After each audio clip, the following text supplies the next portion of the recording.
July will be gone before you know it, so it's time to review the big year I made in 2019, where everything turns out fine.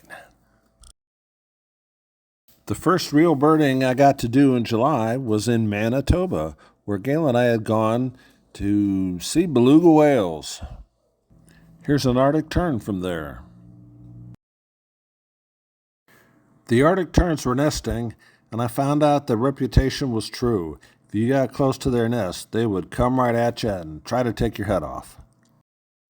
Another breeding bird was the American golden plover. It's nice to see one in breeding plumage. Horned larks, on the other hand, look pretty much the same as they do here in California in the winter. Let's get back to the breeding plumage birds. I don't see redneck phalaropes looking this pretty in the States in the winter. Wow, this is the first horned grebe I've ever seen in breeding plumage. They're all just white and black down here in California in the winter. Even this short-billed dowitcher looks a little more colorful than they do here in California in the winter. Breeding plumage is great. And here's some breeding behavior you don't see in California. Greater yellowlegs up at the top of a tree.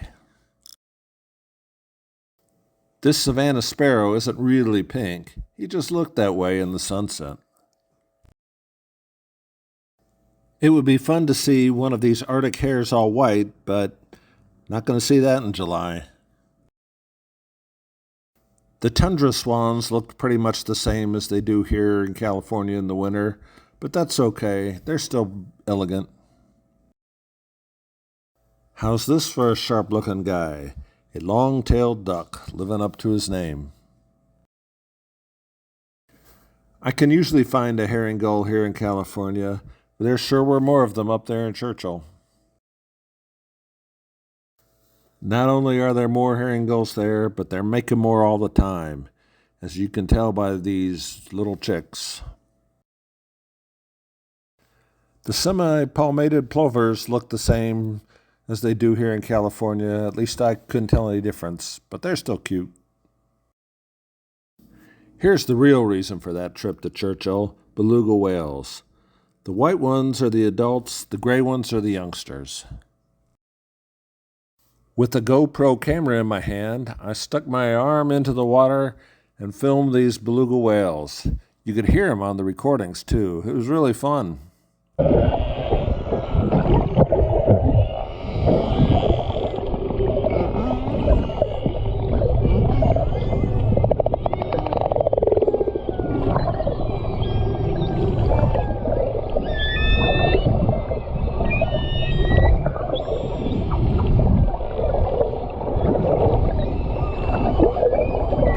This photo was interesting. You could tell the beluga had been attacked by a polar bear from the scratches on its head and by its blowhole. We get seals down here in California, of course, mostly harbor seals, but here's a new one for me, a ringed seal. On our last day in Churchill, a polar bear ran through town. The local polar bear monitors chased it off with ATVs, but we managed to get a little bit ahead and catch this photo of it. Well, from one extreme to the other, I went from exploring in Churchill to another trip to Arizona, where I found this hepatic tanager. Late July, early August is known as monsoon season in Arizona due to seasonal rainstorms, so I made my second trip of the year there to catch a few new birds, like this Lucifer hummingbird.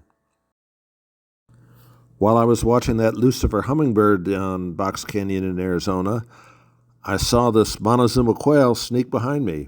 It's the only one I've ever seen, and I feel really lucky to have gotten good photos of it.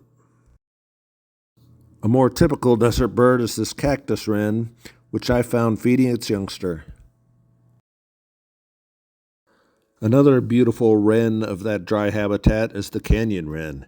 True to its name, it likes rocky, steep slopes.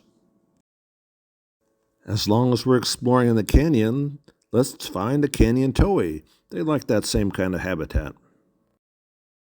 Here was a new U.S. bird for me. I'd seen them in Mexico, but there were several varied buntings in the Madera Canyon area when I was there. And of course, bridal titmice are so cute. If I see one, I've got to take a picture and show it to you. What's a trip to the Arizona desert without a roadrunner? Gotta have a roadrunner. They seem pretty big up there. Here's a black-tailed gnatcatcher showing off the feature he was named for. They have a few black-capped gnatcatchers out there too, so I'm glad I got a good picture of this one's tail. A new place for me in Arizona to explore was Miller Canyon, more on the southeast part of the state. Here I found a Plumbus vireo. This was the first year I'd ever seen sulfur-bellied flycatchers. They're pretty sharp looking. Another lifer for me was the red-faced warbler. This picture is clearly a red-faced, but I saw one whose face was a little yellow due to the sun and its immaturity that for a while I thought was an olive warbler. I was a little disappointed, but still a red-faced warbler is a lifer, so I'm happy. Spotted towhees are actually pretty common around my house here in California, but this one looks so sharp, I'll just show it to you anyway. I was a little disappointed not to find that olive warbler or any spotted owls in Miller Canyon, but I did find a spiny lizard. Those are cute. After the Arizona trip, I was really getting close to my original year goals of 525 fine-year birds and 100 lifers. I think I'm going to have to be setting some new goals here in August or September. We'll consider it. Thanks once again for watching. I hope you're enjoying this trek through my fine year of 2019 and maybe picking up a new spot or two to go. If you're not into birds, go see those beluga whales. They're a ton of fun. Please click the like button. I urge you to subscribe. You find it easier to look at some of my other videos that way, I believe. And I've got some good stuff. Thanks again so much.